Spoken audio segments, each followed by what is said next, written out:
धर्म की बात है ये, धर्म की बात है, धर्म की बात है ये, धर्म की बात है, धर्म की बात है ये, धर्म की बात है, धर्म की बात है ये, धर्म की बात है, धर्म की बात है ये, धर्म की बात है ये। देवकी नंदन ठाकुर जी महाराज समर्पित हैं जन कल्याण के लिए। आप शांति दूत बनकर जन कल्याण के लिए अपने आप को समर्पित कर दिया है। मैं बल्कि आपके बारे में कहूँगी, ना तो कामाय राज्यम न मोक्षम न पुनर्भवम, कामाय दुख तृप्ता नाम प्राणी नामार्थनाशनम। देवकी नंदन जी महाराज प्राणियों को कैसे भवसागर के पार उतरें, इस बात की चिंतन और मनन में लगे रहते हैं। आदरणीय ठाकुर जी महाराज के साथ वार्ता को आगे बढ़ाते हैं। ठाकुर जी महाराज, दर्शकों के और हमारे कुछ प्रश्न हैं और हम चाहेंगे कि दर्शक उन प्रश्नों के उत्तर पाकर लाभान्वित हों और अपने जीवन में सफलता और शांति उनको मिले। पिचक दाना पिचक दाना स्कूल नहीं जाना, चलो भागो। दाना दाना दाना, जिसको देखो इचक दाना पिचक दाना। चाय बना भाई। वह तेरी तो भाड़ में जाए तेरा इचक दाना। अब गुस्सा क्यों? जब बेचने गए थे दाना खराब तो कैसे बिकता? अच्छे तेल के लिए टेस्ट करते हैं हम, हर दाने को क्वालिटी के लिए। अबे खाना बसेरा कच्ची घानी एग मार्क ग्रेड 1 शुद्ध सरसों का तेल। Born to lead, born to lead। पहला प्रश्न है हमारा कि आपका संपूर्ण जीवन श्रीमद् भागवत कथा, राम कथा को समर्पित है। एक आम मनुष्य श्रीमद् भागवत को एवं राम जी के चरित्र को अपने जीवन में कैसे अपनाकर उद्धार कर सकता है? आपको और आपके दर्शकों को मेरा राधे राधे। जी राधे राधे। ब्रजवासी हूँ इसलिए राधे राधे से ही शुरुआत करूँगा। और आपने इतनी प्रशंसा की उसके लिए बहुत बहुत धन्यवाद कि आपने मुझे इस धर्म के मंच पर मुझे बुलाया और ये अवसर दिया कि जो भी मुझे चाहते हैं, जो भी मुझे देखते हैं, जो भी मुझे सुनते हैं, उनसे मैं रूबरू हो सकूं। तो इसके लिए सबसे पहले तो मैं आपका धन्यवाद कहना चाहूँगा। भगवान आपको ऐसे ही शुभ कार्य में हमेशा लगा के रखे, यही कहना चाहूँगा। लेकिन एक सच है कि मेरे अपने जीवन का एक मकसद है, सर्वे भवन्तु सुखिनः सर्वे सन्तु निरामया। अगर सर्वे भद्राणि पश्यन्तु माँ कस्य दुख भाग भवेत्। अगर हमने मानव जीवन लिया है तो अपने लिए नहीं, पशु भी अपने लिए जी लेते हैं, श्वान भी अपना पेट भर के सो जाता है। अगर हम भी वैसा ही करके सो जाएं तो मुझे नहीं लगता कि पशु में और मानव में कोई भी अंतर है। इंसान में और पशु में अंतर है तो सिर्फ इतना कि इंसान दूसरों की हेल्प कर सकता है और पशु दूसरों की हेल्प नहीं कर सकता। तो मैंने इस बात को समझ लिया, मेरे गुरु की कृपा है, सदगुरुदेव भगवान ने बड़ी कृपा की मेरे ऊपर, और इस बात को मैंने बड़ी जल्दी शीघ्रता से समझ लिया। और जब समझ लिया तो तब से मैंने एक बीड़ा उठाया है कि विश्व शांति करके ही रहना है। मेरे सदगुरुदेव भगवान ने ही मुझे शांति दूत कहकर संबोधित किया और तब से इस नाम से आप और सभी प्रेमीजन मुझे जानते हैं, तो उसके लिए बहुत बहुत धन्यवाद। आपका प्रश्न था कि राम जी के चरित्र से और भागवत से मानव क्या सीख सकता है जी। तो मैं आपको बता देना चाहता हूँ कि भागवत हमें मरना सिखाती है और रामायण हमें जीना सिखाती है जी। मानव को कैसे जीना चाहिए, किस किस कदम पर, वो बालक है, वो शिशु है, उसका बचपन है तो उसको क्या करना चाहिए, उसकी जवानी है तो उसको क्या करना चाहिए, उसका बुढ़ापा है तो उसको क्या करना चाहिए, एवरीथिंग। अगर इंसान रामायण को पढ़े तो राम जी के चरित्र में वो सब कुछ है जो एक मानव को सही तरीके से जीना सिखाता है। इसीलिए रामचरितमानस है, इसीलिए वो रामचरितमानस है, क्योंकि उनके चरित्र का अनुकरण हम सबको करना चाहिए। बचपन में प्रातः काल उठ के रघुनाथा माता पिता गुरु नावई माता। आगे जब बड़े हो जाएं तो राम जी को वनवास दे दिया सौतेली माँ ने, सौतेली माँ ने वनवास दिया और राम जी ने ये नहीं कहा कि मैं वन को नहीं जाऊंगा, तू मेरी सौतेली माँ है। 14 वर्ष का वनवास माने रखता है।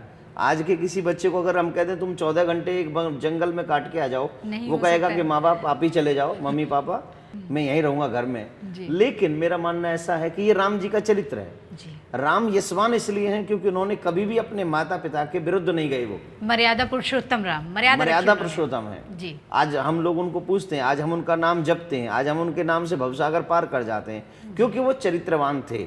उनके चरित्र का पालन हम सबको करना चाहिए, अनुकरण करना चाहिए। और भागवत हमें मरना सिखाती है। जी। आज आप किसी को देख लो, सब अपने काम के लिए मरना चाहते हैं। जी। कोई अपने बेटों के लिए कमा के मरना चाहता है, कोई अपने लिए कमा के मरना चाहता है। जितने भी इस दुनिया में लोग जी रहे हैं इस टाइम, उनको अपना वेश नहीं मालूम कि उनको क्या करना है। वो मर भी जाते हैं, कोई एक्सीडेंट में मर रहा है, कोई हवाई जहाज में मर रहा है, कोई यहाँ मर रहा है, कोई वहाँ मर रहा है। उनको मरना आता ही नहीं। जी, दिशाहीन है। दिशाहीन है आज का मानव। तो मैं ये कहना चाहूंगा कि भागवत हमें मरना सिखाती है कि हमें मरना है। मरना सबको है, सभी को। मृत्यु प्राणी नाम ध्रुव, मृत्यु ध्रुव सत्य है। जिसने जन्म लिया उसको मरना ही पड़ेगा। ऐसा कोई शख्स नहीं है जो कह दे मैं अमर हूं। जी। और एक बात है, परीक्षित को तो मालूम था कि उसके पास 7 दिन है। जी। हमको तो ये भी नहीं पता हमारे पास 7 मिनट है या नहीं है।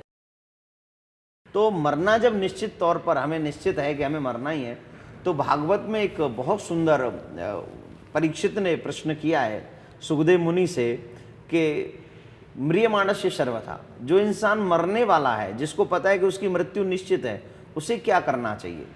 तो उनके लिए श्रद्धेय सुखदेव जी महाराज ने एक ही बात कही है कि सुख शास्त्र कथोज्वलम, उनको श्रीमद् भागवत कथा श्रवण करनी चाहिए। और भागवत कथा श्रवण करने से जो मोक्ष हमें जन्म जन्म में नहीं मिला है, इतनी योनियों से भटकते रहे तब से भी नहीं मिला, लेकिन भागवत कथा हमें मात्र 7 दिन में मोक्ष दिला सकती है और मोक्ष दिलाती है।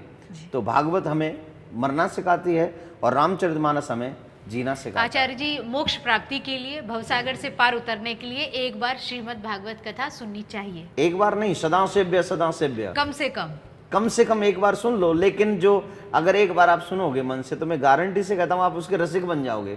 और एक बार अगर आपने 7 दिन सुन ली तो फिर तृप्ति नहीं होगी, फिर बार बार सुनोगे, आसक्ति होगी और प्यास बढ़ जाएगी। जी। तो जैसे जल रोज पीते हो, भोजन डेली करते हो, वैसे ही कथा श्रवण करने के लिए श्रवण तरसेंगे और फिर डेली जाके कथा पंडाल में दिखोगे आप।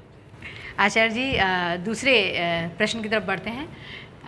हम और हमारे दर्शक जानना चाहते हैं कि गुरु जिन्हें भगवान से भी ऊपर दर्जा दिया गया है, उन्हें किसे बनाया जाए? गुरु किन में देखे जाएं? किसको गुरु माना जाए और उनके मार्गदर्शन को प्राप्त किया जाए? गुरु कौन है, ये प्रश्न है आपका। जी। गुरु किसे माने? गुरु किसे माने? जी। गुरु उसको माने जो मेरे दिल की गहराइयों तक पहुंच जाए, जो मेरे दिमाग पर हावी हो जाए, जो मेरे दिल पर हावी हो जाए, जी। और जिसके बताए हुए मार्ग पर चलने को मेरा जी चाहे। जी। क्योंकि सनातन धर्म में 2 प्रकार के गुरु होते हैं, एक शिक्षा गुरु और एक दीक्षा गुरु। शिक्षा गुरु तो हम लोग किसी को भी बना सकते हैं। भाई, माँ पहली गुरु है, जो हमें माँ कहना सिखाती है, जो हमें खाना खिलाना सिखाती है, वो पहली गुरु है। दूसरे गुरु वो हैं जो हमें क्लास में ले जाते हैं, वो हमें ABCD ये सब सिखाते हैं जी। वो शिक्षा गुरु हैं।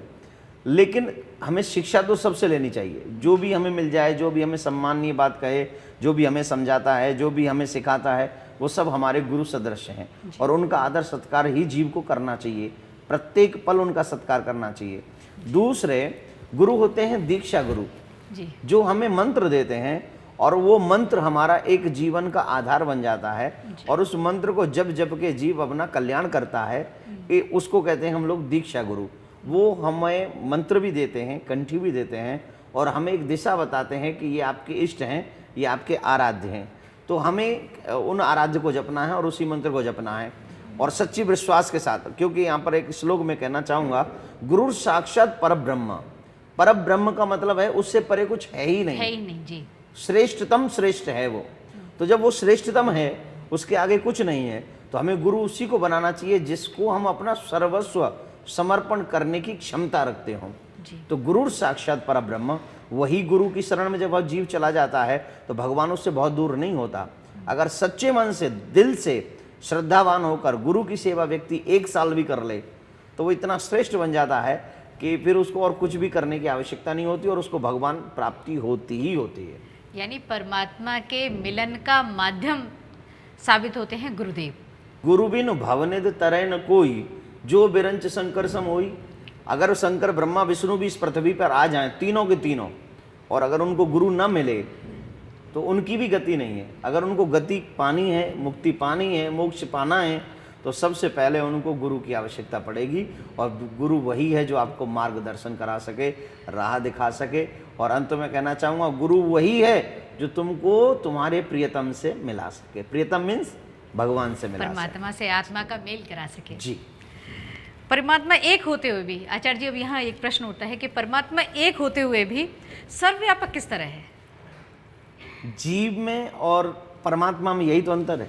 जी जीव वही है जो एक जगह बैठा है तो वहीं पाया जाएगा, जी दूसरी जगह नहीं मिलेगा। ये अलग बात है कि मोबाइल पे झूठ बोल दे कि मैं यहाँ नहीं हूँ, मैं कहीं और हूँ, वो बात एक अलग है। लेकिन जीव एक जगह जहाँ में बैठा है वहीं मिलेगा, दूसरी जगह नहीं मिलेगा। लेकिन परमात्मा इतना दिव्य शक्तिमान है वो, कि वो आप कह रहे हो कि यहाँ है, और वो आपका प्रश्न है कि वो एक है लेकिन सब जगह क्यों है? जगह कैसे है? लेकिन मैं आपको एक बात बताना चाहूँगा, वो एक है परंतु सर्वत्र है। सर्वत्र क्यों है? हरिव्यापक सर्वत्र समाना।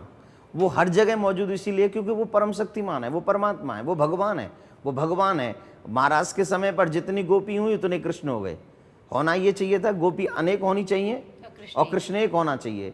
लेकिन हुआ क्या, जितनी गोपी हैं उतने ही कृष्ण हो गए। और कोई भी गोपी पड़ोसी गोपी के कृष्ण को नहीं देख रही है, अपने कृष्ण के साथ में मगन है, क्योंकि वो परमात्मा है। जब चाहे जैसे चाहे दिव्य रूप बना सकता है और जिसकी चाहे मनोकामना पूर्ण कर सकता है।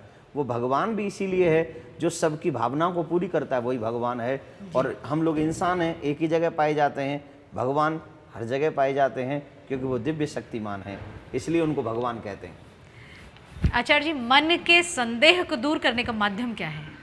अगर मन में कोई संदेह उठता है किसी भी चीज़ के प्रति, तो उसको दूर करने के माध्यम क्या होंगे? संदेह इंसान का उत्पन्न किया हुआ एक भ्रम है, जो अपने आप ही वो उत्पन्न करता है। वो भगवान उसके हृदय में संदेह उत्पन्न नहीं करवाता। जीव इतना भ्रमित हो गया है, वो इतना संदेहास्पद हो गया है कि वो भोजन भी करता है तो पहले जब थाली आती है तो वो संदेह करता है कि स्वादिष्ट होगा या नहीं। अरे पहले खा तो ले, बाद में डिसाइड कर लियो कि स्वाद है या नहीं। लेकिन वो उसको भी संदेह की दृष्टि से देखता है। माँ बाप जो बच्चे को हमेशा भला करना चाहते हैं, वो माँ बापों को भी संदेह की दृष्टि से देखता है, कहीं ये छोटे को प्यार करता है, बड़े को प्यार करता है, या मुझसे ज़्यादा प्यार करता है। कहने का अभिप्राय है, जीव प्रत्येक मार्ग में, प्रत्येक विषय में संदेह करता है। इस संदेह से हम लोग तभी दूर हो सकते हैं जब हमारे विचार निर्मल हों, हमारी बुद्धि, सरस्वती की कृपा हमारे ऊपर हो, और इतनी कृपा हो कि हमारी बुद्धि निर्मल हो जाए, और इतनी निर्मल हो जाए, इतनी निर्मल हो जाए कि हमें संदेह की क्षमता से दूर कर दे। और जब हमें किसी पर विश्वास होता है तो संदेह कम होने लगता है। तो मैं एक ही निवेदन करना चाहूँगा कि जिनको भी जिन पर संदेह है उन पर विश्वास करना सीखें, और इतना विश्वास करें कि संदेह की कोई जगह ही न बचे। अगर वो ऐसा करेंगे तो मुझे लगता है कि धीरे धीरे उनको संदेह से मुक्ति मिलेगी, विश्वास बढ़ जाएगा। और ऐसा नहीं भी होता है तो एक कार्य अवश्य कर लें कि जब संदेह होता हो तो भगवान की छवि के सामने बैठें, और भगवान की छवि के सामने बैठकर भगवान से ही पूछें कि मैं जो कर रहा हूँ वो सच है, या जिस पे मैं संदेह कर रहा हूँ वो सच है। और अगर वो ऐसा भगवान से पूछेंगे तो मैं विश्वास से कहता हूँ आत्मा में सच्चा जवाब आएगा कि तुम गलत हो कि वो गलत है। आत्मा में भाव जागेगा जो आपके सच्चाई से दर्शन कराएगा, जो सच्चाई का दर्शन कराएगा। इसलिए परमात्मा के सामने जाकर बैठकर प्रार्थना करनी चाहिए। ठाकुर जी महाराज, कथा लघुता से ही संभव है, तब प्रभुता के बारे में आप क्या कहेंगे? लघुता, प्रभुता तो कुछ किसी को भी नहीं मिलती। यहाँ पर लघुता का विषय की कथा में अगर जाना है तो लघु बन के जाओ, मतलब छोटे बनकर जाओ, किसी से बड़े बने कर मत जाओ। अगर आप कथा में छोटे बनकर जाओगे तो आपको कथा में बहुत कुछ सीखने को मिलेगा। आज का जीव इसलिए भी परेशान है, इसलिए भी कथा से कुछ नहीं लेके जा पाता, क्योंकि वो छोटा बन के तो आता ही नहीं, बड़ा बनकर वो बड़ा बनकर आता है। वो प्रभुता लेकर आता है कि मेरे पास में ये है, मेरे पास में वो है। तो जो प्रभुता लेकर आता है, जो बड़ा बनकर आता है, उसको कथा में से कुछ नहीं मिलता, बल्कि वहाँ से कुछ न कुछ पाप कमा के ही जाएगा, पुण्य कमा कर नहीं जाता है वो वहाँ से। तो मैं तो हमेशा एक ही निवेदन करूँगा कि भगवान के आगे सब छोटे हैं, भगवान की कथा के आगे सब छोटे हैं। इसलिए जब भी भगवान से मिलने जाओ, संतों से मिलने जाओ, भगवान की कथा में जाओ, तो अपने आप को तिनके से भी छोटा समझो। तिनके को अपने से बड़ा समझना, तिनके को छोटा मत समझो। चैतन्य महाप्रभु ने अपने शिष्यों को यही सिखाया कि जिंदगी में कभी भी अभिमान मत आने दो। अगर तुम्हारी जिंदगी में अभिमान आ गया तो तुम भगवान से इतने दूर हो जाओगे, इतने दूर हो जाओगे कि तुम्हें कोई पूछेगा भी नहीं कि तुम कहाँ के हो। जी। तो उनके शिष्यों ने पूछा, महाराज हमें क्या सोचना चाहिए? बोले तुम कितने भी विद्वान हो, तुम कितने भी बड़े हो, तुम कितनी भी बड़ी पोस्ट पे हो, तो तुम्हें एक ही बात सोचनी चाहिए कि तिनका मुझसे बड़ा है और मैं तिनके से भी छोटा हूँ, क्योंकि तिनके को भी परमात्मा ने बनाया है और मुझे भी परमात्मा ने बनाया है। अरे उसकी किस्मत है, वो तिनका बन गया, तुम्हारी किस्मत परमात्मा ने दया कर दी, तुम्हें एक अच्छी जगह पे बैठाल दिया। तो ये सब परमात्मा की कारीगरी है। इसमें सबको जब भी अच्छी जगह जाओ तो मेरा भाव यही है कहने का कि छोटे बन कर ही जाओ, और छोटे बन के जाओगे तो बहुत कुछ मिलेगा, और जब स्वयं सिद्ध हो जाओगे, जब स्वयं बड़े हो जाओगे तो आप लेने के आए हो वहाँ पे, फिर तो कुछ भी नहीं मिलेगा। बड़ा तब है जब लोग बड़ा माने। नहीं, मैं ऐसा नहीं मानता। जी। लोग नहीं माने, लोग तो किसी को भी धनवान को देखकर सलाम करने लग जाते हैं, सलूट मारने लग जाते हैं, लेकिन वो आपके फेस को मारते हैं। जी। बड़ा वो है जिसने अपने बड़ों का सम्मान किया। जी। बड़ा वो है जिन्होंने अपने कर्मों को बड़ा बनाया। जी। जिसने अपने जुबान को बड़ा नहीं बनाया, जिसने अपने कर्मों को बड़ा बनाया है। जी। और जो जिसका सर अपने बड़ों के आगे झुकता है, मेरी नज़र में वही सबसे बड़ा, बहुत बड़ा है वो। और जिसका सर बड़ों के आगे झुक जाए, उससे बड़ा दुनिया में कोई भी नहीं। कोई भी नहीं। ठाकुर जी महाराज ये बताइए, क्रोध पर नियंत्रण रखने से क्या तरीके हो सकते हैं? क्रोध पे नियंत्रण, दुनिया का सबसे बुरा रोग है क्रोध। इसमें आदमी मर्डर करता है, इसी में आदमी अपनों का गैर बन जाता है, इसी में इंसान भगवान से भी दूर हो जाता है। सबसे बड़ा अगर दुनिया में रोग है तो उसका नाम है क्रोध। क्रोध। का से कोढ़, रा से रोग, दा से धिक्कारी, इन तीनों चीजों को मिलाकर बनाया गया क्रोध। जी। तो का से कृष्ण को याद करो, रा से राम को याद करो, धा से अपने आप को डेली धिक्कारते रहो कि हमको भगवान ने मानव बनाया है, उसके बावजूद भी हम राम और कृष्ण को याद नहीं करते, हम राम कृष्ण के बताए हुए मार्ग पर नहीं चलते। ऐसा इंसान को प्रत्येक दिन अपने आप को धिक्कारना चाहिए। और जब वो ऐसे धिक्कारेगा, और जब अपने आप को ही धिक्कारेगा, तो एक दिन मुझे लगेगा कि क्रोध की वजह से धिक्कार रहा है, इसलिए उसका धीरे धीरे क्रोध जाता रहेगा। लेकिन आपने उपाय पूछा है कि क्रोध क्या, पर संयम कैसे रखा जाए? संयम कैसे, तो मैं एक निवेदन करूंगा यहाँ पर कि जब हमको क्रोध आए उस समय जीव को एक कार्य करना चाहिए। जी। अपने गुरु के द्वारा दिया हुआ मंत्र उसको 11 बार जपना चाहिए। उसी समय जब क्रोध उसको लगेगा, कुछ सेकंड पहले हमको एहसास होता है कि अब हमको क्रोध आ रहा है, तो उसी समय उनको अपने गुरु के द्वारा दिया हुआ मंत्र 11 बार जपना चाहिए। और हो सके तो वहाँ अगर भगवान की छवि हो तो उसका तुरंत दर्शन कर ले। जी। तो मेरा मानना ऐसा है कि उसको फिर क्रोध वहीं पर शांत हो जाएगा, आगे नहीं शीतल बढ़ेगा, हो जाएगा, ठंडा। उसकी छवि इतनी प्यारी है ना, उसकी प्यारी छवि का दर्शन करते ही उसका मन एकदम निर्मल हो जाएगा, गंगा जमुना जल की तरह, और शांत हो जाएगा। ठाकुर जी महाराज हमें ये भी बताइए कि भगवान मनुष्यों की रक्षा कब करते हैं? आप ये समझ लीजिए कि भगवान ही मनुष्य की रक्षा हमेशा करते हैं। ये तो इंसान ही बड़ा मूर्ख है जो कि भगवान को अपना नहीं मानता है। माँ के गर्भ में किसने रक्षा की? भगवान ने। जब माँ ने बच्चे को जन्म दिया तो माँ के वक्षस्थल में दूध किसने दिया? भगवान ने। अन्न, पृथ्वी में अन्न किसने दिया? भगवान ने। फल किसने दिए? भगवान ने। विद्या किसने दी? भगवान ने। गुण किसने दिए? भगवान ने। धन किसने दिया? भगवान ने। हर जगह तो भगवान ने रक्षा की, हमने क्या किया? जी, हमने तो उसी को भुला दिया जिसने हमारी रक्षा की। जी। लेकिन आपका भाव दूसरा है, दूसरे तरीके से आपने पूछा, मैंने आपको वो दूसरा तरीका बताया। मैं आपको आप ही का तरीका बताता हूँ कि भगवान हमारी रक्षा तब करता है जब हम उसको सच्चे दिल से पुकारते हैं। जी। जब जीव दुखी होता है तो उसको सिर्फ परमात्मा की याद आती है और किसी की याद नहीं आती। न उसके रिश्तेदार काम आते हैं, न उसका धन काम आता है, उसका सिर्फ परमात्मा पर ही ध्यान जाता है कि वही मुझे बचाएगा। तो जब जीव दुखी होकर, द्रवित होकर, अश्रु बहाकर परमात्मा को सच्चे दिल से याद करता है तो मेरा मानना है कि परमात्मा उसको बचाने तुरंत पहुंच जाता है, उसकी रक्षा करने तुरंत पहुंच जाता है। एक मैं भजन गाता हूँ हमेशा, जब होती करुण पुकार सामरा आता है, जब पड़ती है दरकार सामरा आता है। तो अगर हम दिल से उनको बुलाएंगे तो ऐसा हो नहीं सकता कि वो ना आए, सामरा ना आए। अगर वो नहीं आया तो इसका मतलब हमारे बुलाने में कमी है जी, उसके आने में नहीं। सबरी ने 56 भोग नहीं खिलाए थे, झूठे बेर खिलाए थे। विदुरान भाव था, दिल से बुलाया उसने। और विदुरान ने तो छिलके खिलाए, उसने तो बेर खिलाए थे। सबरी ने, उसने तो झूठे बेर खिलाए थे और उसने तो छिलके खिला दिए। और गजब की बात देखो, वो छिलके खाने में भी मस्त है। दुर्योधन का 56 भोग छोड़ दिया और उसके छिलके खा लिए विदुरानी के। भगवान तो इससे भाव बड़ा- के भूखे हैं। इससे बड़ा प्रेमी और क्या होगा। जी। तो दिल से बुलाओ, जरूर आएगा। भगवान को भाव से, करुण क्रंदन से अगर बुलाया जाए तो भगवान जरूर आएंगे और रक्षा करेंगे। अवश्य अवश्य आएंगे। ठाकुर जी महाराज, हम और हमारे दर्शक आपके जीवन का कोई ऐसा यादगार पल, ऐसा यादगार लम्हा जानना चाहते हैं कि जब आपको लगा हो कि इस पल ने, इस क्षण ने आपके जीवन को एकदम पलट के रख दिया है, आपकी धारा बदल दी है, या कुछ ऐसा जो हमारे दर्शकों को आप यादगार अपना पल बता सकें। ऐसे पल तो कई हैं, और विशेषकर 2 पल मैं ज़िंदगी में कभी नहीं भूल सकता, जिन्होंने मेरे जीवन को एक चेंज दिया। एक बार मैं बहुत छोटा था, तब किसी व्यक्ति ने मेरे ऊपर झूठा कोई इल्ज़ाम लगाया था। जी। और मैं किसी के यहाँ जब रासलीला में काम करता था, तो उन्होंने मेरे ऊपर झूठा इल्ज़ाम लगाया कि इन्होंने चोरी की, ऐसा करके। मैंने अपने मालिक को उस समय समझाने की कोशिश की थी, जो हमारे सर थे, हमने उनको समझाने की कोशिश की कि आप एक बार मेरी बात सुन लो, लेकिन उन्होंने बिना सुने मेरी बात, उन्होंने कहा कि नहीं, आपने की है। तो मैं रात्रि को 1:30-2 बजे तक रोता रहा कि जब मैंने कुछ किया ही नहीं तो मेरे को दोष क्यों दिया जा रहा है। यारो कैसे लग गया जी। लेकिन फिर भी उसी समय मैंने डिसाइड भी किया कि अब मैं यहाँ नहीं रहूँगा, और उस दिन मैंने ऐसा डिसाइड कर लिया था कि मैं यहाँ नहीं रहूँगा, तो मुझे लाइन चेंज करनी है। और मैं सीधा जाके ठाकुर के चरणों में रोया था।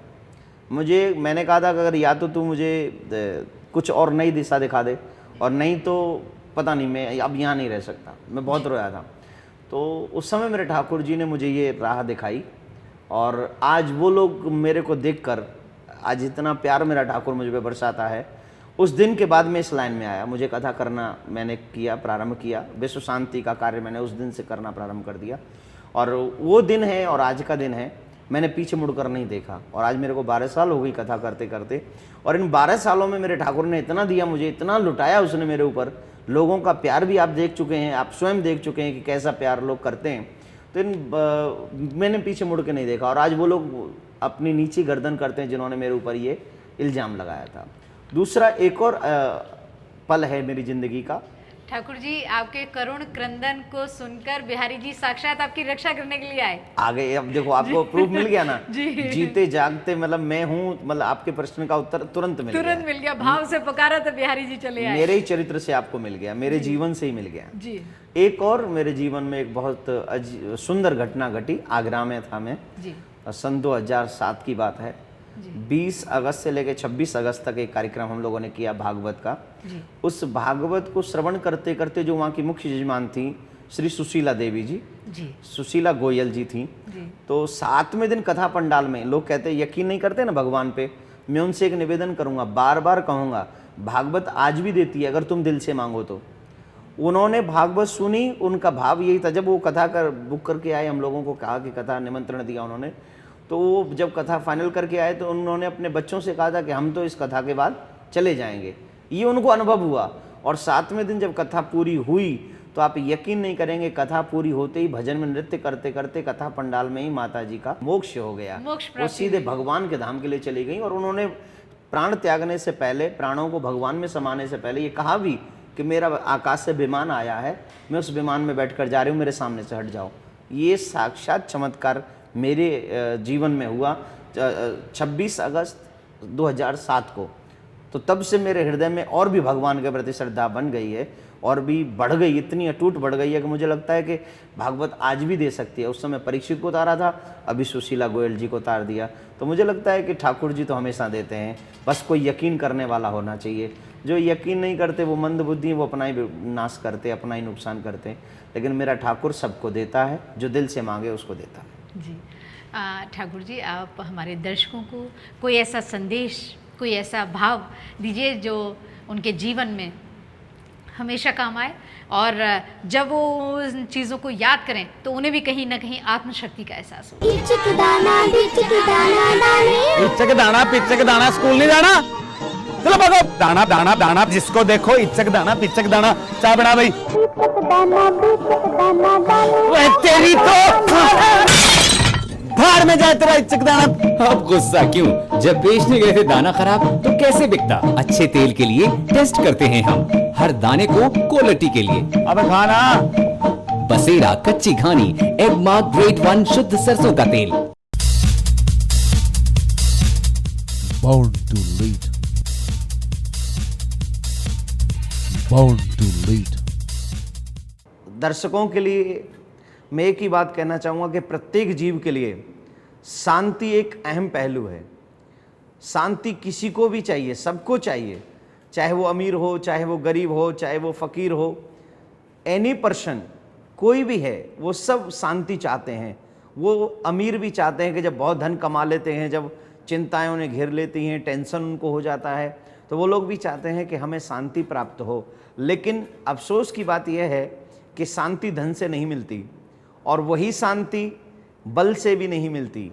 वही शांति, जिस शांति की तलाश में विश्व का प्रत्येक व्यक्ति है, वो शांति हमको मिलती है हमारे सुंदर कर्मों से।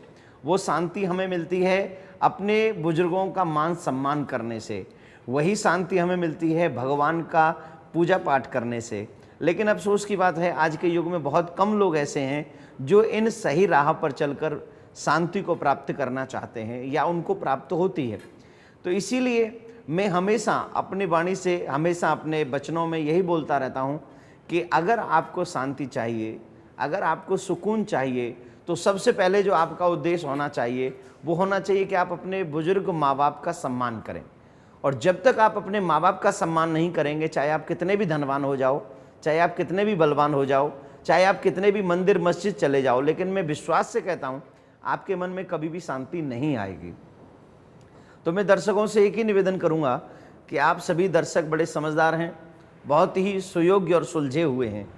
तो आप एक सुंदर काम करें कि अपने माँ बाप की सेवा करें और प्रत्येक दिन भगवान का दर्शन करें, और जितना भी समय हो सके उतनी देर भगवान का पूजा पाठ करें। इससे आपको शांति प्राप्त होगी।